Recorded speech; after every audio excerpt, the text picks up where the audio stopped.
Hello दोस्तों, कैसे हो आप? सर अच्छे, आप कैसे हैं? मैं भी बहुत अच्छा हूं। तो बताइए मुझे, क्या आपको कंपनी का कॉन्सेप्ट बहुत अच्छे समझ आया या नहीं आया? सर बिल्कुल अच्छे समझ में आ गया, कोई टेंशन वाली बात नहीं है। डेफिनेशन भी आप याद कर चुके हैं। सबसे पहले जोरदार स्वागत करेंगे भाई और बहनों, तालियां रुकनी नहीं चाहिए सेक्शन 220 के लिए। ठीक है, आप समझ चुके हैं, कई बार हमने पिछले लेक्चर में से रिपीट किया है। राइट, सस्ते नशे वाली डेफिनेशन है कि नहीं बात? सस्ता नशा करके जो लोग डेफिनेशन बनाते हैं ना, वो व्हाइटनर आता है ना, व्हाइटनर है कि नहीं बात? व्हाइटनर को सूंघ के जो लोग नशा करके डेफिनेशन बनाते हैं, ये वो वाली। लेकिन जो व्हाइटनर को नहीं, बिल्कुल होश में रहकर डेफिनेशन बनाई, वो किसने बनाई? यो हनी सिंह, यानी प्रोफेसर हैनी ने। सिंह मत लगा देना, प्रोफेसर हैनी की ही डेफिनेशन सबसे इंपॉर्टेंट है। कंपनीज एंड इनकॉर्पोरेटेड एसोसिएशन, याद आ गया? Artificial person created by law having separate legal entity, perpetual succession and a common seal. Sir याद आ चुकी है बात। तो आज का लेक्चर भाई और बहनों हमें इनके कैरेक्टरिस्टिक पर ही डिवोट करना है। तो चलिए बिना समय गवाए शुरू करते हैं। सर क्या मुद्दे की बातें हैं? मुद्दे की बातें तो मैं आपको पिछले लेक्चर में डिस्कस कर ही चुका हूं, बस डिटेल में इसको थोड़ा सा जानना है। सबसे पहले कंपनी का सेपरेट लीगल एंटिटी क्या है? सेपरेट लीगल एंटिटी, या फिर इसके साथ साथ हमें क्या पढ़ना है? आर्टिफिशियल जुडिशियल पर्सन, यानी कि ये लिखे भले ही दूर दूर हैं, लेकिन नलायकों ये है एक ही थाली के चट्टे बट्टे। ठीक है ना? राइट, एक कंपनी जो क्या है? सेपरेट लीगल एंटिटी है, अलग से उसका अस्तित्व है। राइट, वो सेपरेट होके भी क्या बनती है? वो सेपरेट तो है, इसलिए वो क्या बनेगी? आर्टिफिशियल पर्सन बनेगी। इसी को समझते हैं बहुत ही मजेदार तरीके से। अब देखो, देखिए भाई और बहनों, आपके सामने सेपरेट लीगल एंटिटी कॉन्सेप्ट बिल्कुल क्लियर होने वाला है। ऑल द रजनी फैंस, तलाइव आपके सामने है। क्या ये फिल्म में तो रजनीकांत है, लेकिन क्या फिल्म के अकॉर्डिंगली, राइट, ये कौन है? सर फिल्म के अकॉर्डिंगली इनको हम नाम देते थे चिट्टी, यानी कि ये एक रोबोट है। ठीक है जी, रोबोट है चिट्टी। अब समझना ध्यान से, आप ये बात बिल्कुल आसानी से समझने वाले हैं इस कॉन्सेप्ट को, इसी से आपको बात समझ में आ जाएगी। सेपरेट लीगल एंटिटी अगर कॉन्सेप्ट करें तो सेपरेट लीगल एंटिटी, देखो तीन शब्द है, सेपरेट लीगल एंटिटी। इसमें से मैं लीगल वर्ड को हटाता हूं, क्या वर्ड लेता हूं? एक सेपरेट और एक एंटिटी। समझ रहे बात? फिलहाल हम क्या ले रहे हैं? फिलहाल हम दो बातों को ले रहे हैं। एक तो हम ले रहे हैं एंटिटी, राइट, और साथ साथ क्या वर्ड ले रहे हैं? सेपरेट। तो सेपरेट एंटिटी की अगर बात करें, यानी एक ऐसा पर्सन, एक ऐसी एंटिटी या एक ऐसा अस्तित्व, वजूद है कि नहीं बात, जो बिल्कुल अलग है। जैसे तुम्हारा और मेरा, तुम्हारा, हाँ जी, तुम्हारा और मेरा वजूद अलग है या नहीं है? क्या तुम और मैं एक कहलाए जा सकते हैं? ना मुन्ना, ठीक है ना? प्यार मोहब्बत में आप कह दो तुम और मैं दो जिस्म एक जान है, लेकिन यहां पे भी हम क्या बोलते हैं? दो जिस्म। ठीक है ना? एक जान, तो अब जान तो एक कह सकते हो, लेकिन जिस्म तो कितने हैं? दो है ना? बस ये दो जिस्म ही अपने आप में क्या कहलाए जाते हैं? Separate entity. ठीक है ना? क्या कहलाई जाती है? सेपरेट एंटिटी कहलाई जाती है। दो जिस्म एक जान, यानी कि सेपरेट एंटिटी, दो जिस्म सेपरेट एंटिटी है।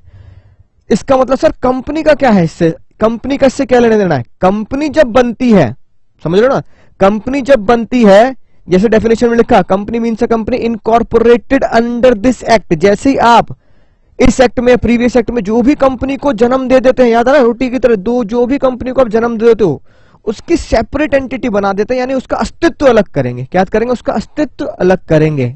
लिख लेना इस वर्ड को, उसका वजूद अलग मानेंगे। जैसे तुम्हारा और मेरा वजूद बिल्कुल अलग है, हम दिखते भी अलग हैं, और कहा यह जाता है कि जो हमारे थंब इंप्रेशन होते हैं, जितने भी करोड़ लोग इस दुनिया में हैं, उन सब के थंब इंप्रेशन बिल्कुल सेपरेट होते हैं। तो वजूद ऊपर वाले ने बिल्कुल क्या बनाया है?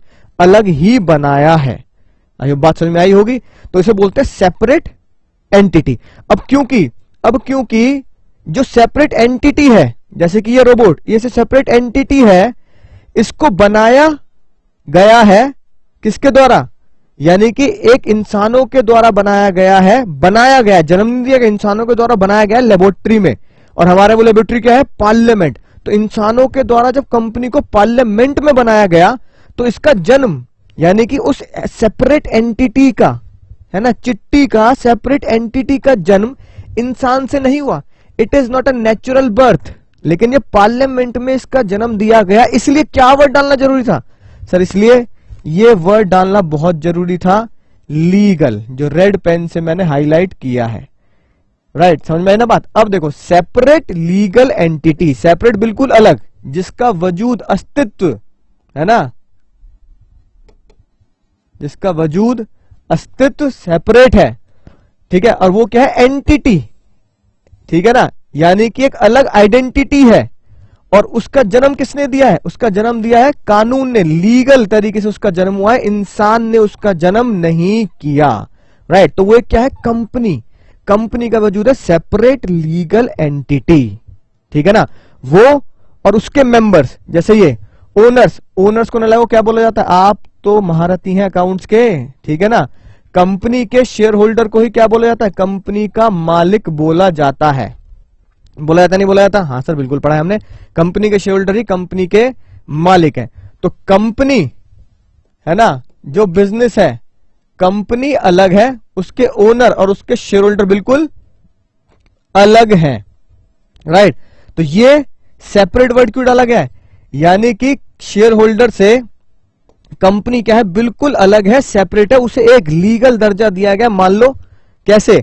उसे एक चिट्टी का दर्जा दिया गया। आज के बाद आपकी कंपनी क्या बन चुकी है? रोबोट लिमिटेड या चिट्टी लिमिटेड, ठीक है। तो इस चिट्टी को हमने क्या नाम दिया? Separate legal entity. एक अलग से अस्तित्व होगा, एक अलग से वजूद होगा, इसलिए वो सेपरेट कहलाई गई। और उसका वजूद, अस्तित्व किसने दिया, किसने जन्मा? ठीक है, उसका वजूद, अस्तित्व पार्लियामेंट में कानून ने जन्मा। इंसान से बर्थ नहीं हुआ, कानून से बर्थ हुआ, इसलिए से क्या नाम दिया गया? सेपरेट लीगल एंटिटी, ठीक है। सर इससे होगा क्या? इससे पता क्या होगा? अब ये बिल्कुल सेपरेट लीगल एंटिटी है। तुम 18 से ऊपर हो तो तुम अपने खुद के लिए कॉन्ट्रैक्ट कर सकते हो। जी हां सर, कर सकते हैं। तुम खुद के लिए सामान खरीद सकते हो। जी हां, खरीद सकते हैं। राइट, तुम अपने खुद के लिए, है ना, ट्रैवलिंग कर सकते हो, डॉक्यूमेंट्स बना सकते हो। सर, कर सकते हैं।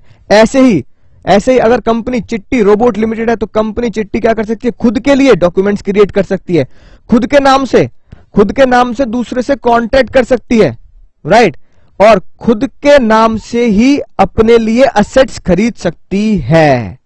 समझ में ना बात? यानी कि आप दुनिया में यही देखते आए हैं, जब भी आपने किसी भी कंपनी से, मान लो रिलायंस से, टाटा से कोई भी कॉन्ट्रैक्ट किया है ना, राइट, तो आपने रतन टाटा जी से कॉन्ट्रैक्ट नहीं किया, आपने टाटा लिमिटेड से कॉन्ट्रैक्ट किया है। आपने मारुति की कार खरीदी तो आपने मारुति के ओनर, ठीक है, राइट, उनसे कॉन्ट्रैक्ट नहीं किया, आपने मारुति कंपनी से कॉन्ट्रैक्ट किया है कि नहीं बात? आपने रिलायंस के जियो का सिम लिया, ओ जियो दन दनादन, है ना, तो आपने जियो का जो सिम लिया है वो मुकेश अंबानी जी से कॉन्ट्रैक्ट नहीं किया, आपने रिलायंस से कॉन्ट्रैक्ट किया है। ठीक है, तो ये बात तो हम कॉन्ट्रैक्ट एक्ट के पहले लेक्चर में ही समझ चुके थे कि rights and obligation of a person और अ कॉर्पोरेट, कि कॉन्ट्रैक्ट राइट्स और ऑब्लिगेशन इंसानों के लिए भी देता है और कॉर्पोरेट के लिए भी देता है। क्योंकि कॉर्पोरेट को क्या माना जाता है? क्योंकि कॉर्पोरेट को भी एक अलग सेपरेट आइडेंटिटी माना जाता है। राइट, इतनी बात समझ में आती है? सब बिल्कुल समझ में आती है, टेंशन वाली कोई बात है ही नहीं। फिर बिल्कुल उससे लिंक करके मैंने आपको क्या पढ़ाया था कि सर सेपरेट लीगल एंटिटी के साथ वो आर्टिफिशियल जुडिशियल पर्सन है। आर्टिफिशियल पर्सन, जुडिशियल मतलब वही जो कानून के थ्रू, है ना, अस्तित्व में आया है।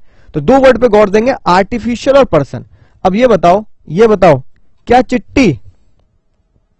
चिट्टी ह्यूमन है? ना मुन्ना ना। आर्टिफिशियल पर्सन देखो दिख रहा है तुम्हारे सामने, ठीक है ना, क्या है? आर्टिफिशियल बंदा है। रोबोट को क्या बोल दिया? सर आर्टिफिशियल है। ठीक है जी, बात आर्टिफिशियल है कि नहीं है? तो आर्टिफिशियल और साथ साथ इसको क्या बोला? सर पर्सन भी है। तो चिट्टी इज अ आर्टिफिशियल पर्सन, यानी एक ऐसा इंसान, ठीक है, जो दिखता इंसान की तरह है, काम बिल्कुल इंसान की तरह करेगा, असेट्स खरीदेगा भी, कॉन्ट्रैक्ट करेगा भी, लेकिन वो आर्टिफिशियल है। आर्टिफिशियल का मतलब पता क्या हुआ? वो सांस नहीं ले सकता। समझ लो ना, सांस नहीं ले सकता। राइट, जैसे ही वो एक किसमें कन्वर्ट हो जाएगा? Legal, separate entity legal convert कर दिया जाएगा। तो सेपरेट एंटिटी में कन्वर्ट होते ही वो आर्टिफिशियल बंदे का रूप ले लेगा। राइट, और क्या कर सकता है, वो सारे काम कर सकता है जो इंसान करता है, लेकिन कुछ काम जो इंसान करते हैं अलग से वो नहीं कर सकता। या जैसे कि खाना, अब इसे खाना खिलाओगे, चिट्टी खाना थोड़ी खाता, चिट्टी को तो तार लिया और ले, शौक लगा लगा लगा लगा, है ना, चार्ज कर दिया। दूसरा सांस लेना, सबसे इंपॉर्टेंट, ह्यूमन किस पे चल रहा है, ऑक्सीजन पे चल रहा है, सांस पे चल रहा है, सांस लेने हमारे लिए सबसे ज्यादा जरूरी है, ठीक है। चिट्टी सांस नहीं लेता, तो आर्टिफिशियल पर्सन खाना नहीं खाएगा, आर्टिफिशियल पर्सन इंसान की तरह पानी नहीं पिएगा, आर्टिफिशियल पर्सन, ठीक है ना, आर्टिफिशियल पर्सन इंसान की तरह सांस नहीं लेगा, और आर्टिफिशियल पर्सन इंसान की तरह शादी भी नहीं करेगा। सर चिट्टी की शादी करा दो, मिस्टर चिट्टी मिस चिट्टी, है कि नहीं बात, चिट्टी के लिए कोई चुटिया पकड़ लो आप, ठीक है, ऐसा नहीं हो सकता, है कि नहीं बात। यानी कि इंसान के अंदर फीलिंग्स है और भगवान ने सेंसेस दिए, चिट्टी के अंदर फीलिंग नहीं होगी, राइट, और उसको सेंसेस नहीं मिले हैं, इसलिए इसको क्या नाम दिया गया, इसलिए इसको क्या नाम दिया गया, आर्टिफिशियल जुडिशियल पर्सन। समझ आ गई बात। यानी कि artificial judicial person, separate legal entity, ये एक ही थाली के चट्टे बट्टे हैं, ठीक है ना, आर्टिफिशियल जुडिशियल पर्सन और सेपरेट लीगल एंटिटी। अब आप समझ चुके हैं, separate legal entity separate entity है, और जो सेपरेट एंटिटी अस्तित्व में आई है, जो सेपरेट एंटिटी अस्तित्व में आई है कानून के द्वारा, उसे आर्टिफिशियल ही बोला जाएगा, एज अ नेचुरल ह्यूमन नहीं बोल सकते, इसलिए इसे दूसरा नाम क्या दिया गया, आर्टिफिशियल पर्सन। आई होप बात आपको बहुत अच्छे समझ में आ चुकी होगी, राइट। तो देखते हैं सर क्यों आपने बताया, क्या कुछ ऐसे ही लिखा है, हाँ जी, कुछ ऐसे ही लिखा है, देखो ना क्या लिखा है, देखो क्या लिखा है, separate legal entity, that means legally separated from the members, यानी कि जो कंपनी है वो उसके मेंबर्स का मतलब यहां क्या है, शेयर होल्डर, वो अपने शेयर होल्डर से बिल्कुल सेपरेट एंटिटी है, यानी शेयर होल्डर और कंपनी का सेपरेट अस्तित्व है, सेपरेट वजूद है कि नहीं बात। दो अलग अलग जिस्म की तरह दोनों बिल्कुल अलग अलग माने जाते हैं, चाहे शेयर होल्डर ने पैसा कैपिटल ही क्यों ना लगाई हो, ठीक है जी बात।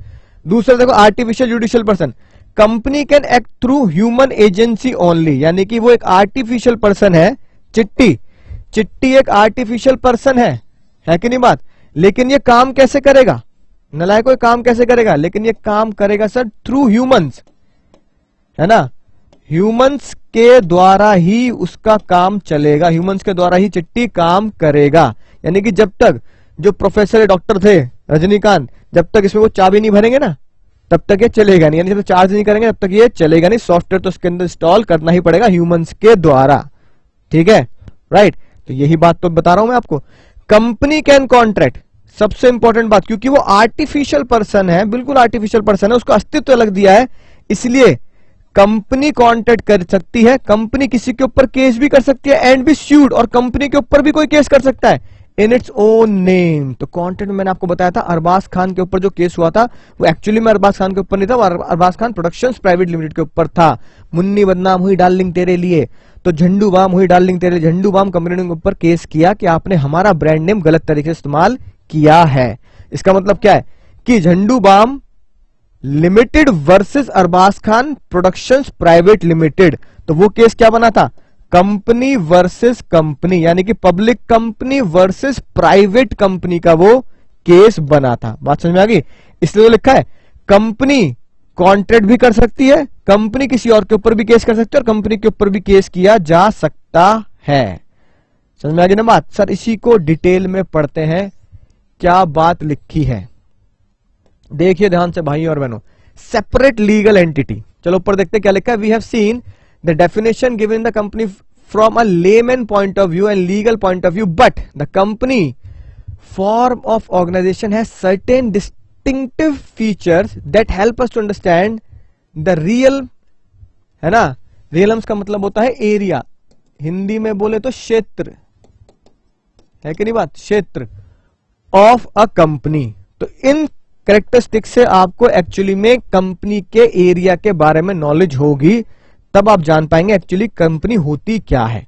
तो ध्यान से देखेंगे, सेपरेट लीगल एंटिटी, समझ चुके हो ना, सेपरेट बहुत अच्छे से मैं आपको समझा चुका हूं, एंटिटी है। There are distinctive feature between the different form of organization, अलग अलग लोगों के अलग अलग ऑर्गेनाइजेशन के अलग अलग फीचर होते हैं, लेकिन मोस्ट स्ट्राइकिंग जो आपका दिल और दिमाग हिला देगा ऐसा फीचर कंपनी का है फॉर्म ऑफ ऑर्गेनाइजेशन विज़ विज़ को लिखेंगे एज कंपेयर टू। विज़ का मतलब होता है as compare to the other organization. अगर आप उसको देखेंगे तो अदर ऑर्गेनाइजेशन से जो उसका मेन स्ट्राइकिंग फीचर है वो है unique character of being separate legal entity, यानी कि उसका अलग से अस्तित्व होना, लीगल एंटिटी, उसका अलग से वजूद है ना, उसका अलग से अस्तित्व होना, right. In other words when a company is registered, जैसी कंपनी रजिस्टर्ड हो जाएगी, ठीक है, क्लोथ, उसे कपड़े पहना दिए जाते हैं लीगल पर्सनैलिटी के, यानी कि उसका भी बिल्कुल ऐसे ही ध्यान रखा जाता है जैसे इंसानों का, उसको भी कपड़े पहना दिए जाते हैं वर्चुअली, है ना, कि उसको देखा जाता है भाई ये कंपनी है, इससे बात कर सकते हैं ना, जैसे भाई ये, अब मैंने कहा ये कंपनी है एक, चलिए क्या लिया है कि नहीं बात, ये कंपनी है, आज के बाद कोई से बोतल नहीं बोलेगा, ये मेरी प्यारी सी कंपनी है ना, कोई बोतल नहीं बोलेगा। इसको मैंने क्या किया, इसको मैंने क्लोथ विद लीगल पर्सनैलिटी, इसको मैंने कपड़ा पहना दिया, ये कपड़ा किस चीज का, लीगल पर्सनैलिटी का है। आज के बाद इसको कोई बोतल नहीं बोलेगा, आज के बाद इसको कंपनी बोलेंगे, इसके ऊपर कपड़े पहनाए जा चुके हैं लीगल पर्सनैलिटी का, अब ये लीगल पर्सनैलिटी है, आप इससे बात कर सकते हैं, बिल्कुल ह्यूमन समझे इसे, आप इंसान समझे इसे, इंसान, ठीक है ना। बेटा कुछ दिक्कत है, देखो अब ये बोल भी रही है, सर क्या बताऊं बस, है ना, मुंह खोल दो। बहन कैसी है तू, ठीक ठाक काम चल रहा है, बहुत अच्छे से काम करना है हमें, ठीक है ना, बहुत ध्यान रखना है, कोई भी फ्रॉड नहीं होना चाहिए, कोई बेईमानी नहीं होनी चाहिए, ईमानदारी से काम करेंगे, शेयर होल्डर का पैसा जो है टाइमली डिविडेंड देना है, प्रॉफिट अच्छे से कमाना है ताकि वो हमसे खुश रहें, ठीक है, राइट। खाना वाना खाया, खाना नहीं सर, खाना नहीं खाती मैं, अरे हाँ बोल तो रही है, खाना नहीं खाती मैं, पानी में नहीं पीती, ठीक है, तो फिर असेट खरीद ली कोई, हाँ सर कंपनी के नाम पे ऑफिस खरीदा है, वेरी गुड, है कि नहीं बात, असेट खरीद ली, कोई कॉन्ट्रैक्ट, हाँ सर एक कॉन्ट्रैक्ट भी किया है मैंने, किसके साथ, कुछ लोगों के साथ कॉन्ट्रैक्ट किया कंपनी में एसेट वगैरह खरीदने का, अरे हाँ कॉन्ट्रैक्ट तो करना पड़ेगा तभी तो एसेट खरीदोगी, ठीक है, तो बेटा राइट, आज से तुम हमारी कंपनी हो, हम तुम्हारा पूरा ख्याल रखेंगे, चिंता मत करो, दिलो जान से, है ना, तुम्हारी सेवा की जाएगी, राइट। आज से तुम इंसान की तरह ही हमारे लिए हो, तुम्हें कोई भी कुछ बोलेगा मेरे दिल पे लगेगी बात, ठीक है, तुम मेरे लिए बिल्कुल बच्चे की तरह हो, तो कंपनी बिल्कुल बच्चे की तरह होती है, समझ में ना बात। मैं कौन हुआ, मैं जिसने कंपनी बनाई, अगर मैंने कंपनी बनाई है, मान लो इसका नाम मैंने रखा अंकुर लिमिटेड, अंकुर, मैं इंसान ह्यूमन, मैंने इसका नाम भी क्या रखा, अंकुर लिमिटेड, और मैंने कंपनी बनाई है, ठीक है ना, तो मैं पता कौन होऊंगा, मैं होऊंगा कंपनी का मेन शेयर होल्डर, या मैं होऊंगा कंपनी का प्रमोटर, जिसने कंपनी को बनाया, प्रमोट किया। आगे पढ़ेंगे इस कॉन्सेप्ट को और डिटेल में, जो बात आपको समझ में आ चुकी होगी, रख दूं बेचारी, है ना, परेशान हो रही है, तुम यहां रहो आराम से, ठीक है, अरे गिरना नहीं, ठीक है, यहां रहना, है ना। अब देखो कपड़े पहना दिए किसके, लीगल पर्सनैलिटी के, जैसे उसने वो कपड़े पहन लिए लीगल पर्सनैलिटी के, it comes to have the almost the same rights, उसके सारे राइट्स हो चुके हैं, जैसे उसने कपड़े पहन लिए लीगल पर्सनैलिटी के, उसके सेम राइट्स हैं, सेम पावर हैं जैसे तुम्हारे और मेरे हैं, राइट। बस ये सांस ही नहीं ले रही, बाकी सब कुछ सेम हमारे जैसा ही है।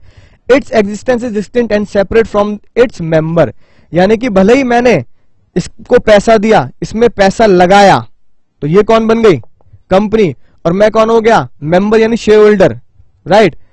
लेकिन इसकी पर्सनैलिटी मुझसे क्या मानी जाएगी, बिल्कुल अलग मानी जाएगी। अपनी कंपनी कैन ओन, यानी ये अपने नाम से प्रॉपर्टी खरीद सकती है, ठीक है, और इसने कहा भी ऑफिस खरीदा है सर, अपने नाम से बैंक अकाउंट, पैसे कहां से दिए हैं भाई बालक, पैसे कहां से दिए सर, अपने खाते से दिए। लोन वोन की जरूरत पड़ी थी क्या, नहीं, बिना लोन के कर रहे हैं काम, तो लोन भी ले सकती है, लायबिलिटी भी ले सकती है, और अपने नाम से ही, ए लिमिटेड के नाम से ही कॉन्ट्रैक्ट भी कर सकती है, ठीक है। प्यारी सी बच्ची है, बहुत बात कर ली, मुंह बंद कर देते हैं इसका, राइट।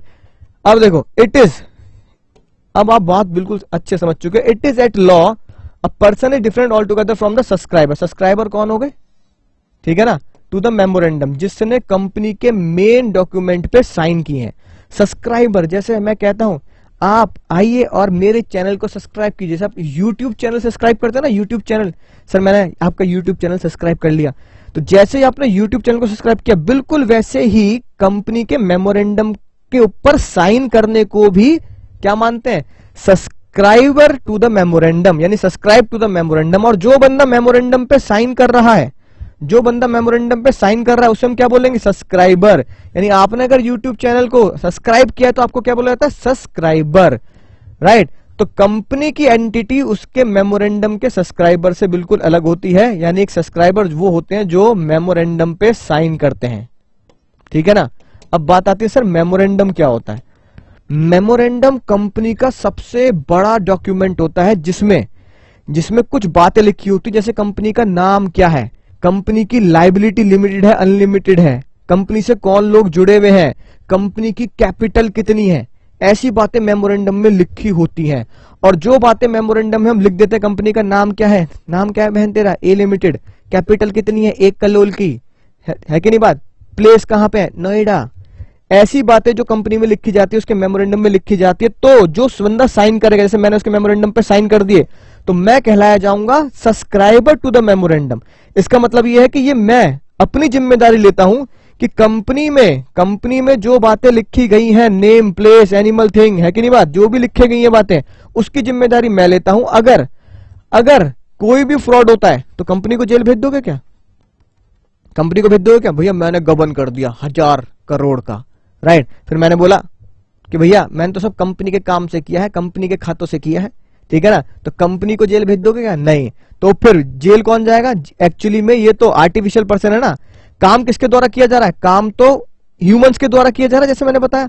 तो ह्यूमन जो उसके पीछे साइन करे बैठे हैं कि हम मेन काम कंपनी की तरफ से हम करेंगे, उन्हें जेल जाना पड़ेगा, जेल की रोटी खानी पड़ेगी, जेल का पानी पीना पड़ेगा, राइट। तो इसके मेमोरेंडम पे जो साइन करता है वो होता है सब्सक्राइबर टू मेमोरेंडम। और मेमोरेंडम एक ऐसा डॉक्यूमेंट है जिसमें कंपनी की बहुत मेन और मुद्दे की बातें लिखी होती है, जैसे name, place, animal, thing, company का नाम क्या है, कंपनी किस चीज का बिजनेस करती है, कंपनी का क्या कैपिटल है, ठीक है ना, ये सब बातें लिखी होती हैं। It's personality is distinct and separate from the personality of those who compose it. इसकी पर्सनैलिटी बिल्कुल उससे अलग है जो उसको बना रहे हैं, यानी कि मुझसे इसकी पर्सनैलिटी बिल्कुल अलग मानी जाएगी, ठीक है। इसे इसलिए ही हम आर्टिफिशियल पर्सन भी बोल रहे हैं कि ये एक इंसान है। बोतल मत बोल देना इसे आज के बाद, क्या बोलोगे, कंपनी है प्यारी सी मेरी, है कि नहीं बात, इंसानों की तरह दर्जा देना है। Every member can contract with the company. अब सुनो ध्यान से, एवरी मेंबर, जैसे मैं मेंबर मतलब शेयर होल्डर, ठीक है ना, share holder can contract with the company, right. जब आप शेयर खरीदते हैं, अकाउंट्स में क्वेश्चन करते हैं, तो आपने सब्सक्रिप्शन मनी दिया होता है, अलॉटमेंट मनी दिया होता है, तो वो कॉन्ट्रैक्ट ही तो है कि मैं पैसे दूंगा पूरे, आप मुझे क्या देंगे, आप मुझे शेयर देंगे, ठीक है ना। Acquire right against it, member का राइट भी है, अगर मुझे शेयर नहीं मिले तो मैं केस कर सकता हूं कंपनी के ऊपर कि मेरे साथ बेईमानी की जा रही है। इनकर लायबिलिटी टू इट, और उसके ऊपर लायबिलिटी भी चढ़ाई जा सकती है। फॉर द डेट, लेकिन सुनना बात ध्यान से, अगर कंपनी के ऊपर कोई उधारी चल रही है, कंपनी के ऊपर, कंपनी की बैलेंस शीट किसकी होगी, कंपनी की ही तो होगी। तो अगर कंपनी की कोई बैलेंस शीट है और वहां पर कोई लायबिलिटी आ रही है, ठीक है, तो लायबिलिटी के लिए सिर्फ क्रेडिटर ही कंपनी को स्यू करेंगे, मेंबर नहीं करेंगे। मेंबर पागल थोड़ी है, लायबिलिटी के लिए स्यू कर सकते हैं, ठीक है। यानी एक तरीके से देखा जाए तो पैसा किसका लगा है, मेंबर का ही लगा है। कंपनी के ऊपर अगर कोई भी आंच आई तो पैसा किसका डूबेगा, शेयर होल्डर का, मेंबर का ही तो पैसा डूबेगा। इसलिए जज साहब ने क्या बोला, सिर्फ क्रेडिटर ही डेट के लिए स्यू करेंगे एंड नॉट इट्स मेंबर स्यू नहीं कर सकते। जो बात मैंने आपसे बोली, देखो वही बात लिखी है, ठीक है। Companies can capable owing, enjoying and disposing of property in its own name, अपने नाम से सब कुछ करती है, मैं आपको बता चुका हूं, है ना, ये बोल भी रही थी सर, मैंने ऑफिस भी लिया है। Although the capital asset contribute by the share holder, पैसा कौन देता है, पैसा तो कंपनी में हम दे रहे हैं, शेयर होल्डर, मैंने शेयर ले रखे रिलायंस के, पैसा तो हम दे रहे हैं। आपने अकाउंट से क्वेश्चन किए, पैसा कैपिटल किसने लगाया, इंसानों ने लगाया, उसे हम शेयर होल्डर बोला, है कि नहीं बात। लेकिन कंपनी उस पैसे को लेकर अपने नाम से, ठीक है ना, अपने नाम से ही असेट्स खरीदती है। The company become the owner of its capital and assets, right. So मैंने बात, the share holder are not the private and joint owner of the company's property. यानी एक बात देखो, अगर अगर कंपनी के नाम पर कोई असेट्स है, राइट, मैंने कंपनी के शेयर रखे, मान लो मैंने रिलायंस के शेयर ले रखे हैं, ठीक है, और रिलायंस के ऑफिस जो हमारे घर के पास है, वहां मैं गया, मैंने कहा भैया मैं रिलायंस का बहुत बड़ा शेयर होल्डर हूं, पता है मैंने 5 लाख रुपए के रिलायंस के शेयर ले रखे हैं, ठीक है। तो वहां जो एम्प्लॉय बैठे, हाँ सर होगा, ले रखे होंगे आपने, मैंने कहा ले रखे होंगे, 5 लाख के शेयर ले रखे हैं भैया, रिलायंस की एसेट पे मेरा अधिकार है, लैपटॉप हुआ रिलायंस का मेरा, ठीक है ना, ये लैपटॉप मैं लेके जाऊंगा भैया, ये लैपटॉप मेरा हुआ, मैं रिलायंस का लैपटॉप लेके जाऊंगा। क्या मैं रिलायंस के ऑफिस से रिलायंस का लैपटॉप उठा सकता हूं कि भैया मेरे पास रिलायंस के शेयर हैं, तो रिलायंस के ऑफिस का कोई भी लैपटॉप मैं अपना मानूंगा, क्योंकि मैं शेयर होल्डर हूं, मैंने पैसा लगाया, तो इतना तो बनता है यार, 5 लाख में से अगर थोड़ा सा ले भी ले तो दिक्कत क्या है, ले लोगे क्या, बताना ना मुन्ना, ना मुन्ना, ऐसा मत सोच लेना। ऐसे ही मैंने पता लगा इंडियन ऑयल का, एक्चुअली मेरे पास है भी, मेरे पास इंडियन ऑयल कॉर्पोरेशन IOC, ठीक है जी, मेरे पास इंडियन ऑयल कॉर्पोरेशन जहां पेट्रोल डलवाते हो आप भी, उसके शेयर्स हैं, राइट। फॉर एग्जांपल मान लो मेरे पास 1 लाख रुपए के IOC के शेयर हैं, मैं गया इंडियन ऑयल के पंप पे पेट्रोल या डीजल डलवाने अपनी कार में, जैसे मैं वहां पहुंचा, मैंने कहा ये जो एक मशीन है ना, पेट्रोल पंप की मशीन, पंप जो है ये वाला मशीन, ये मेरी है भाई, देख शेयर देख, वैल्यू देख, मैंने शेयर ले रखे 1 लाख रुपए का, आज के बाद ये मशीन मेरी हो गई, इसमें सिर्फ मेरा ही नेम प्लेट लगेगी, machine only for Ankur sir, और वही इस पे पेट्रोल है ना डलवाएंगे, इससे वही डीजल डलवाएंगे। अब बताओ क्या वो मशीन मेरी होगी, बताना। शेयर होल्डर अगर मैं हूं तो क्या शेयर होल्डर होते हुए भी मैं कंपनी की असेट पे अधिकार रख सकता हूं? ना मुन्ना ना, मेरे पास कोई राइट नहीं है कि मैं रिलायंस के ऑफिस में घुसकर लैपटॉप ले आऊं, भैया रिलायंस का शेयर होल्डर हूं, लैपटॉप दे दो एक, या फिर मैं IOC पेट्रोल पंप पे जाऊंगा और क्या बोलूंगा, पेट्रोल पंप मेरा नहीं है लेकिन एक मशीन मेरी होगी, इतने के तो शेयर मैंने ले रखे हैं, जब सबने करना, ऐसे काम नहीं करना।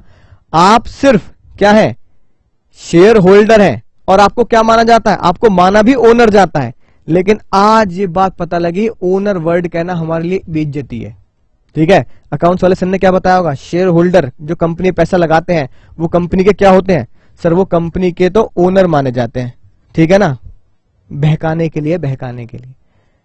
एक बार बताओ, अगर मुझे शेयर होल्डर, मैं तो एक शेयर खरीद लूं तो भी मुझे शेयर होल्डर बोला जाएगा और मुझे ओनर बोला जाएगा, तो अगर मैं किसी भी कंपनी के शेयर खरीद के उसका मालिक बन गया, ओनर बन गया, ठीक है ना, वो सिर्फ पता क्या है, वो सिर्फ किताबी बातें हैं, प्रैक्टिकल लाइफ में आप ओनर सिर्फ पैसों से रिलेटेड ही है, यानी कि आप सिर्फ ओनर पता किसके लिए माने जाते हैं, वोट करने के लिए।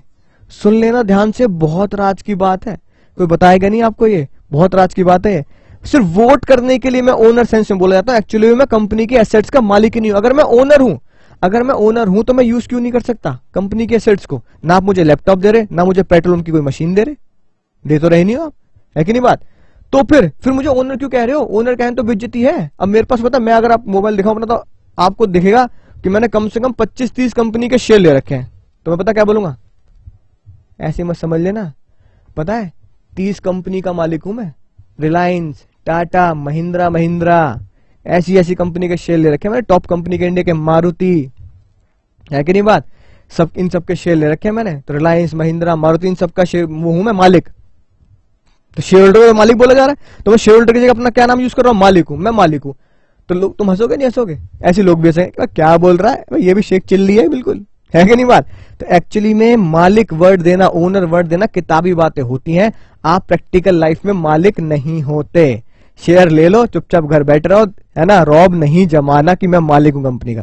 तो फिर ओनर किस सेंस में बोला गया, तो राज की बात भाई और बहनों जान लो, ओनर बोला गया सिर्फ वोटिंग के लिए, मतलब कल को, है ना, मैं आपको दिखा भी दूंगा, कल को अगर कोई रिलायंस को नया काम करना है, महिंद्रा को नया काम करना है, ठीक है, तो एक मीटिंग रखेंगे जिसे बोलते हैं शेयर होल्डर्स मीटिंग में वोट होगी, ठीक है, और जिसकी वोट 50% से ज्यादा हो जाएगी वो काम हो जाएगा। रिलायंस ने बोला कि भैया हम पाकिस्तान में भी जियो खोलेंगे, सुनना ध्यान से, बहुत इंपॉर्टेंट बात बताने जा रहा हूं मैं तुम्हें। रिलायंस ने क्या बोला, हम पाकिस्तान में खोलेंगे जियो, पाकिस्तान में भी, ओ जियो दन दना दन, ओ जियो दन दना दन, पाकिस्तान में भी। मैंने कहा ना, पाकिस्तान में नहीं खोल सकते आप, ये क्या बात हुई भाई।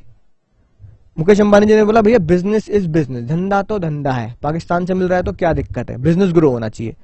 तो मुकेश अंबानी की नहीं चलेगी तब वोटिंग होगी, वोटिंग में क्या देखा जाएगा कि भैया जिस तरफ पल्ला भारी होगा, यानी जिस तरफ वोट ज्यादा होंगे उसकी सुनी जाएगी। तो पता लगा जब वोटिंग हुई तो 90% लोगों ने वोटिंग में नो बोला। ना मुन्ना ना, कोई जरूरत नहीं है पाकिस्तान में बिजनेस खोलने की। 90% लोगों ने नो बोला, या मान लो 60% लोगों ने नो बोल दिया। तो इसका मतलब क्या है, वोटिंग के थ्रू, है ना, आप नहीं खोल सकते। और पता लगा बहुत सारे लोगों ने, 50% से ज्यादा लोगों ने, मान लो 70%, 75% क्या हुआ, वोटिंग आ गई यस। तो तुम और मैं कितनी ही देशभक्ति दिखा दें, लेट जाए, जान दे दें अपनी, लेकिन वोटिंग के हिसाब से, कानून के हिसाब से यस में वोटिंग आई है, यस का पलड़ा भारी है, तो पाकिस्तान में सिम बिकेगा, जियो खुलेगा। यानी कि तुम और मैं मालिक है सिर्फ किसमें, वोट देने में। जो तुम और मैं बोलेंगे ना वोटिंग में हाँ, तो हाँ होगी, और तुमने और मैंने बोल दिया ना, तो ना होगी। बस मेजॉरिटी इकट्ठी करनी है। मेजॉरिटी आप जानते हैं मोर देन 50% इकट्ठे करने हैं। आई होप बात आपको समझ में आ चुकी होगी डिटेल में। इससे देखो क्या लिखा है, इसलिए ही लिखा है share holder are not the private और joint owner of the company's property. Share holder भले ही कंपनी के मालिक कह दिए जाएं, लेकिन वो कंपनी के प्रॉपर्टी के ओनर नहीं माने जाते। ठीक है ना, आई होप बात आपको समझ में आ चुकी होगी। राइट, आगे देखते हैं। पहले इसी से रिलेटेड जो चीज है पहले वो पढ़ते हैं, उसके बाद मैं आपको एक बहुत ही मजेदार केस पढ़ाने वाला हूं। देखो क्या लिखा है, आर्टिफिशियल लीगल पर्सन। ठीक है जी बात, आर्टिफिशियल लीगल पर्सन क्या लिखा है, a company is an artificial person as created by process other than the natural birth. यानी कि कानून इसका जन्म देता है, नेचुरल बर्थ नहीं होता। ये बात डिस्कस कर चुके हैं। इसलिए हम क्या बोलेंगे, कंपनी लीगल या जुडिशियल, यानी कि आर्टिफिशियल जुडिशियल पर्सन कह दो, आर्टिफिशियल लीगल पर्सन कह दो, इसलिए उसकी आइडेंटिटी लीगल होती है। हम डिस्कस कर चुके हैं बिल्कुल डिटेल में। इट इज अ पर्सन, उसे इंसान के जैसा दर्जा दिया जाएगा। उसे मैंने कहा ना, इसे कोई बॉटल नहीं बोलेगा, इसे इंसान के जैसा दर्जा देना है, क्योंकि इसको किसके क्लोथ्स पहना दिए गए हैं। ठीक है ना, clothed with the rights of an individual, उसे इंसानों जैसे राइट्स दिए गए हैं। तो आज के बाद ये कंपनी, है ना, इंसानों की तरह मानी जाएगी, इसे कोई बॉटल नहीं बोलेगा। ठीक है ना, on the very serious note. Further the company being separate legal entity can own property. फिर से वही बात रिपीट, ऊपर वाली, अपने खुद के नाम से प्रॉपर्टी ले लो, अपना खुद का बैंक अकाउंट खोल लो, लोन ले लो, लायबिलिटी ले लो, है ना, कॉन्ट्रैक्ट भी कर सकते हो, वही बात रिपीट है। Right, same to same. Even member can contract with the company, same बात, एक्वायर राइट अगेंस्ट लायबिलिटी, ये सब बात जो हमने ऊपर पढ़ ली। ठीक है, कंपनी कर सकती है, केस भी कर सकती है, उस कंपनी के ऊपर भी केस हो सकता है अपने नाम से। यानी कंपनी वो हर काम कर सकती है जो एक नेचुरल पर्सन करता है, एक्सेप्ट नेचुरल पर्सन जो करता है वो सारे काम कंपनी करेगी, लेकिन कुछ काम जो नेचुरल पर्सन करते हैं वो कंपनी नहीं कर पाएगी। जैसे कंपनी को जेल नहीं भेज सकते। अगर फ्रॉड किसी कंपनी ने किया, जैसे मैंने आपको बताया था सत्यम का केस, सत्यम के केस की वजह से 2013 एक्ट ने जन्म लिया। सत्यम ने अगर बहुत बड़ा फ्रॉड किया, है ना, 1000-2000 करोड़ का फ्रॉड कर दिया था, तो जो भी फ्रॉड किया गया सत्यम के द्वारा, क्या सत्यम जो एक बॉटल है, तो मैं क्या बोल दूं कि बॉटल को जेल भेज दो, ले जाओ, बाबुल की दुआएं लेती जा तुझे सुखी संसार मिले। क्या बॉटल को जेल भेज दोगे ना। पता क्या हुआ था, सत्यम के डायरेक्टर्स को भी जेल हुई, क्योंकि डायरेक्टर के डायरेक्शन पर ही कंपनी काम करती है। और सबसे दुख की खबर, जो सत्यम के चार्टर्ड अकाउंटेंट थे जिन्होंने उनकी फेक बैलेंस शीट पे साइन किए गए, उनको भी जेल हुई, और उनकी डिग्री ICAI ने जब्त कर ली, यानी वापस ले ली। तो ये सब किया जा सकता है। कंपनी के खिलाफ क्या करोगे, कंपनी तो बंद हो जाएगी, वो तो आर्टिफिशियल पर्सन, लेकिन उसके पीछे जो लोग कल्प्रेट थे, है ना, उनको सजा दी जाती है। तो ये लिखा है, इसलिए कंपनी को जेल नहीं भेजेंगे, कंपनी के पीछे जो लोग काम कर रहे हैं उनको जेल होगी। कंपनी शपथ नहीं खा सकती, कंपनी शादी नहीं कर सकती, ठीक है ना, और कंपनी कोई प्रोफेशन यानी कि सलाह मशवरा नहीं कर सकती। Hence it is a legal person in its own sense में तो वो लीगल पर्सन ही है, बस ये सारे काम आप कंपनी को नहीं करने देते। राइट, ये कंपनी कर नहीं पाती। अगला पॉइंट देखो, बिल्कुल सिंपल क्या लिखा है, as a company is a artificial person it can act only through the some human agency. यानी कि वो किसी इंसान के थ्रू काम करता है। चिट्ठी कैसे काम करता है ना, अपने बॉस के थ्रू काम करता है, ऐसी वो ह्यूमन एजेंसी पता है कौन होते हैं, कंपनी के डायरेक्टर। ठीक है, कंपनी के डायरेक्टर के थ्रू काम किया जाता है। हम तो सिर्फ वोटिंग करते हैं। अगर मैं कंपनी का शेयर होल्डर हूं तो मैं मुंबई थोड़ी जा रहा हूं जियो का काम करने, मैंने तो पैसा लगा दिया। भाई साहब मुकेश अंबानी आप कमाते रहना, मुझे तो क्या देना है, प्रॉफिट का हिस्सा देना, डिविडेंड मुझे देते रहना। तो कंपनी किसके थ्रू काम करती है? डायरेक्टर। सबसे मेन डायरेक्टर, सबसे बड़ा डायरेक्टर होता है एमडी, मैनेजिंग डायरेक्टर। नाम में क्या लिखा है? Managing director, right. तो कंपनी कैसे मैनेज हो रही है? अपने मैनेजिंग डायरेक्टर के थ्रू। और रिलायंस के मैनेजिंग डायरेक्टर है मुकेश अंबानी, है ना। तो मिस्टर मुकेश अंबानी रिलायंस के मैनेजिंग डायरेक्टर हैं। The director can not control the affair of the company and act as its agency. यानी डायरेक्टर कंपनी के एजेंट की तरह काम करता है, यानी company principal, director agent. But they are not the agents of the member. लेकिन director member के एजेंट नहीं होते। समझ रहे हो बात को? यानी कि अगर कंपनी के डायरेक्टर ने फ्रॉड किया, राइट, सत्यम की बात करते हैं फिर से। सत्यम ने जो फ्रॉड किया वो डायरेक्टर के थ्रू किया, डायरेक्टर की ही बेईमानी थी सारी और पकड़े भी गए। तो अगर डायरेक्टर को जेल होगी तो डायरेक्टर किसका एजेंट माना गया? डायरेक्टर माना गया कंपनी का एजेंट। यानी एजेंट और प्रिंसिपल का रिश्ता है म्यूचुअल एजेंसी। याद आ गया? म्यूचुअल एजेंसी का जो रिश्ता है वो कंपनी और डायरेक्टर के बीच में, डायरेक्टर और मेंबर्स के बीच में नहीं है। मैंने सत्यम के शेयर ले रखे थे, ठीक है, मान लो मैंने सत्यम के 100 शेयर ले रखे थे, उनकी वैल्यू थी मान लो 1 लाख रुपए। तो मेरे 1 लाख रुपए डूब गए, कंपनी बंद हो गई, खत्म कहानी, मेरे 1 लाख रुपए डूब गए। तो डायरेक्टर के चक्कर में, डायरेक्टर की बेईमानी के चक्कर में मुझे भी जेल होगी क्या? और मेरे जैसे अगर हजारों शेयर होल्डर हैं तो हजारों शेयर होल्डर जेल जाएंगे? नहीं ना। हमारी गलती क्या? हमने तो पैसा लगाया भाई साहब। आप क्या कर रहे हो कंपनी के अंदर हमें तो पता ही नहीं लगता। हम तो 31 मार्च के बाद पीएनएल देखते हैं, प्रॉफिट देखते हैं, प्रॉफिट में से देखते हैं बताओ भैया डिविडेंड कितना दोगे, खुश हो जाते हैं भाई डिविडेंड मिला, इतना मजा आ गया, है कि नहीं बात? तो इसका मतलब कंपनी की गलती की सजा डायरेक्टर को दी जाती है, क्योंकि डायरेक्टर कंपनी का एजेंट होता है। मेंबर्स को, शेयर होल्डर्स को नहीं दी जाएगी, क्योंकि डायरेक्टर मेंबर्स का एजेंट नहीं होता। यही बात लिखी है। दे यानी directors are not the agent of member. Shareholder के एजेंट नहीं होते, है ना। समझ में आ गई बात? The director can either their own through the common seal can authenticate its formal act. जो डायरेक्टर होता है ना, डायरेक्टर, वो अगर कंपनी के लिए काम करता है, कंपनी के बिहाफ पे काम करता है, तो बताया था पिछले क्लास में कॉमन सील ठप्पा, वो ठप्पा डायरेक्टर लगाता है कंपनी का और फिर उस पर खुद साइन करता है। तो ये माना जाता है, 2 चीजें जरूरी है, ठप्पा और साइन। तो अगर ठप्पा लग के साइन होगा तो ये माना जाएगा कि ये काम कंपनी के द्वारा किया गया है, सेपरेट लीगल एंटिटी के द्वारा किया गया है, चिट्ठी के द्वारा किया गया है, इसके द्वारा किया गया है, ठीक है। इसको ऑथेंटिकेट किसने किया? इसके काम को डायरेक्टर ने। मैं as a director of a limited इस बात की श्योरिटी, गारंटी, ऑथेंटिकेशन देता हूं कि इसके जो भी काम है वो मेरी देखरेख में होते हैं। तो काम इसके हैं, नाम इसका है, ठीक है ना, असेट भी इसकी है, लाइबिलिटी भी इसकी है, सब कुछ कॉन्ट्रैक्ट भी इसके हैं, पर गारंटी ऑथेंटिकेशन मैंने दी है एज अ डायरेक्टर कि मैं इसके बिहाफ पे काम करता हूं। आयो बात आपको समझ में आ चुकी होगी। इसलिए कॉमन सील ही हमारा अगला कॉन्सेप्ट आता है, ठीक है। दस a company called an artificial person. अब आती है बात सर कॉमन सील यानी कि कंपनी की स्टैम्प, कंपनी का ठप्पा, right. A company is a artificial person. ये बात समझ में आ चुकी है। कंपनी क्या है? आर्टिफिशियल पर्सन है, सांस नहीं ले रही पर अस्तित्व दे दिया गया है, वजूद दे दिया गया है, ठीक है ना, right. It is not bestowed with the body of natural being, यानी कि उसकी ह्यूमन बॉडी नहीं है, आर्टिफिशियल बॉडी है। देयरफॉर वो किसके थ्रू काम करेगी? वो काम तो ह्यूमन बीइंग के थ्रू ही करेगी। जो कौन है? अभी हमने पढ़ा वो ह्यूमन बीइंग कौन है?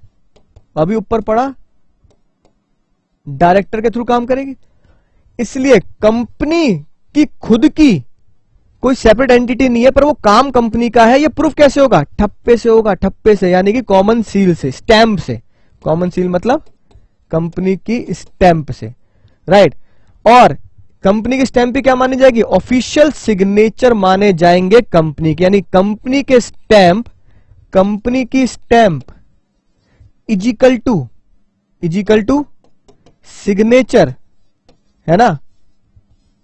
कंपनी की stamp equal to signature of company, right. बात डेटा घुटनों तक जा रहा है, नहीं जा रहा सर? बिल्कुल जा रहा है। Which is effect by the officer and employ of the company.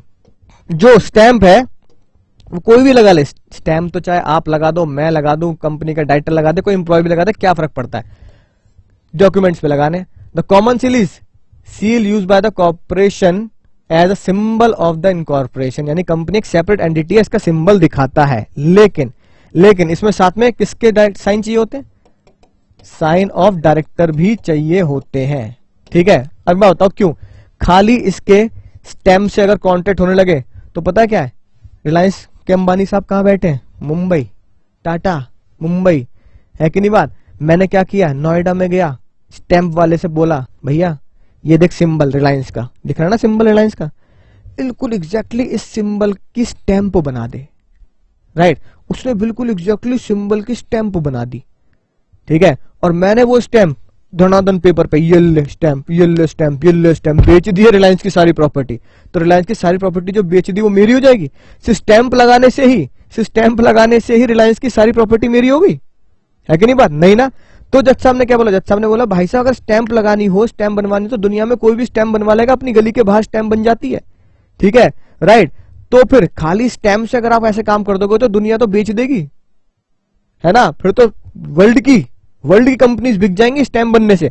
उसके साथ जरूरी क्या है, उसके साथ जरूरी है सिग्नेचर ऑफ डायरेक्टर। फिर भैया 2015 में एक ऐतिहासिक डिसीजन आया, ऐतिहासिक। क्या बोला गया कि कॉमन सील यानी कि स्टैंप ठप्पा ऑप्शनल है। राइट, आप चाहो तो कंपनी की स्टैंप बनवाओ, आप चाहो तो कंपनी की स्टैंप मत बनवाओ। ठीक है ना, राइट। अगर आपकी कंपनी की स्टैंप है तो आपके हर एक डॉक्यूमेंट पे वो स्टैंप लगनी जरूरी है। अगर आपकी कंपनी की स्टैंप नहीं, आपने बनवाई नहीं है, तो स्टैंप मैंडेटरी नहीं है, कोई जरूरत नहीं है स्टैंप लगाने की। ऐसा क्यों है? राइट, ऐसा इसलिए है कि सिर्फ स्टैंप लगाना, है ना, कोई बहुत बड़ी बात नहीं। तो rational for the amendment that common seal is seen as relic of medieval times, है ना, मिडिवल टाइम का रेलिक मतलब सिंबल, एक सिंबल है। ठीक है ना, शाही सिंबल नहीं होते थे, राजा महाराजा चले आ रहे हैं, राजा महाराजाओं ने क्या किया, अपनी एक ऑफिस की सील स्टैंप लगा दी, राज्य की, हमारे राज्य की महिष्मती सिंहासन, है ना, राज्य की क्या है, ये सील है। तो उन्होंने कहा यार ये तो पुराने जमाने की बातें हैं, ये छोड़ो। इवन यूके में तो, है ना, यूके का मतलब उत्तराखंड नहीं है, कभी दिल पे ले लो सर, उत्तराखंड। ठीक है, यूके यूनाइटेड किंगडम, है ना, यूके में तो स्टैंप खत्म हो चुका है मामला 2006 में। अब अगर मेरी कंपनी की स्टैंप नहीं है जो मैंडेटरी नहीं है, ठीक है, इसका मतलब ये नहीं कि तुम कह रहे हो सर मैं तो अपनी कंपनी की स्टैंप बनवाऊंगा, तो क्या बनवा नहीं सकता? बनवा सकते हो। स्टैंप अगर बनवानी है बनवाओ, तो स्टैंप के साथ डायरेक्टर के साइन होने चाहिए, कोई दिक्कत नहीं है। जिनके स्टैंप नहीं है तो उनका क्या होगा, जिनके स्टैंप नहीं है उनके यहाँ कोई भी डॉक्यूमेंट 2 डायरेक्टर साइन कर दे, है ना, राइट। या फिर और लग रहा है बीच में, या फिर 2 डायरेक्टर या फिर 1 डायरेक्टर प्लस 1 कंपनी सेक्रेटरी। बात समझ में आ रही है? घुटनों तक जा रही नहीं जा रही? सर बिल्कुल जा रही है। अगर किसी सिग्नेचर पर, है ना, या सॉरी किसी डॉक्यूमेंट पर सिग्नेचर की जरूरत है, वो कंपनी की तरफ से हो रहा है, तो एक ऑप्शन तो ये है कि 2 डायरेक्टर उस पर साइन कर दें, या फिर 1 डायरेक्टर और 1 कंपनी सेक्रेटरी साइन कर दें। ठीक है, दोनों में से कोई भी ऑप्शन आप चुन सकते हैं, ऑप्शन 1 और ऑप्शन 2। अगर आपने दोनों में से कोई भी ऑप्शन चुन लिया तो हम ये मानेंगे it is the sign of company authenticated, it is a sign of company authenticated by the directors. I hope बात आपको बहुत बढ़िया तरीके से समझ में आ चुकी होगी। अब अगली बात देखो, बहुत ही शानदार केस, कंपनी एक्ट का पहला केस। राइट, सर ये केस किसके ऊपर बेस्ड है? सर ये केस बेस्ड है member does not have an insurable interest. कुछ समझ नहीं आया सर, बिल्डिंग से ऊपर निकल गई बात। अभी समझाता हूं तुम्हें। केस का नाम देखो क्या है, Macaura versus northern assurance company limited 1925। क्या याद रखेंगे? मैकोरा, ठीक है, versus northern assurance company limited. Case देखो क्या, केस में भैया बहुत ही जबरदस्त बात हुई। ये भाई साहब, ये पता कौन है? ये मैकोरा है जो ऐसे करके मुस्कुरा रहे हैं, ये भाई साहब मैकोरा, राइट। इनकी बैलेंस शीट है, लेकिन ये बैलेंस शीट किसकी है? एम लिमिटेड की। मैकोरा ने क्या कंपनी खोली? मैकोरा ने खोली एम लिमिटेड। तो मुझे बताओ, मैकोरा अलग हुआ और एम लिमिटेड एकदम अलग हुई। अलग हुई कि नहीं हुई सर? बिल्कुल अलग हुई, बिना किसी टेंशन के। राइट। बिजनेस किसका करता था मैकोरा? मैकोरा बिजनेस करता था टिम्बर का, ठीक है, लकड़ियां काटता था, लकड़ी की काठी काठी पे घोड़ा, है ना, तो लकड़ी की काठी बनाता था, टिम्बर बिजनेस करता था। बात समझ में आ रही है? हाँ सर बिल्कुल समझ में आ रही है। अब मैकोरा टिम्बर का बिजनेस कर रहा है, लेकिन कंपनी है LM लिमिटेड, यानी कि मैकोरा अलग, मैकोरा अलग, राइट, और कंपनी उसकी अलग। Both are separate entity. ये अलग एंटिटी है और एम लिमिटेड तो सेपरेटली का एंटिटी है, दोनों अलग अलग एंटिटी है। अब उसके गोडाउन में बहुत सारी लकड़ियां पड़ी हैं, लकड़ियां पड़ी हैं उसके गोडाउन में। उसने सोचा यार गोडाउन में आग लग गई, ठीक है, राइट, बारिश आ गई या कोई नेचुरल क्लैमिटी आ गई, कहीं ऐसा ना हो कि सारा का सारा सामान जल जाए, इंश्योरेंस करा लेता हूं। सुनना बहुत ही जबरदस्त बात। अब भाई साहब इन्होंने पता क्या किया, मैकोरा भाई साहब ने इंश्योरेंस कराया, कंपनी के पास गए। वो कंपनी थी नॉर्दर्न एश्योरेंस कंपनी, ठीक है ना, नॉर्दर्न एश्योरेंस कंपनी। मैकोरा ने प्रीमियम भरना शुरू किया। किसने प्रीमियम भरा? मैकोरा ने, ठीक है जी बात। ह्यूमन बीइंग मैकोरा खुशी खुशी प्रीमियम भर रहा है कि भैया कभी कोई दिक्कत हुई तो मेरी एसेट्स बची रहेगी, स्टॉक बचा रहेगा। प्रीमियम भरना शुरू किया। अब स्टॉक किसके नाम पे? टिम्बर किसके नाम पे? टिम्बर है on the name of Macaura limited. जितने भी टिम्बर है, स्टॉक है, वो मैकोरा लिमिटेड के नाम पर है। इतनी बात समझ में आ रही है? हाँ सर बिल्कुल समझ में आ रही है। अब हुआ क्या, हादसा हुआ,